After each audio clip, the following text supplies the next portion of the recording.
Florida's Technology and Learning Connections project brings you this video as part of our AT and UDL Loan Libraries Tips and Tricks series. Hi, I'm Dr. Dana Lynn Workentine here from Florida's Technology and Learning Connections project, and today we're talking about the Jaeco Mobile Arm Support.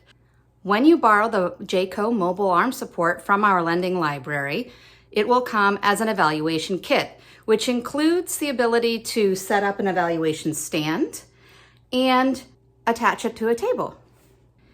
In order to borrow the Jaeco Mobile Arm Support from Florida's Technology and Learning Connections lending library, you will need to identify the occupational or physical therapist who is part of the team.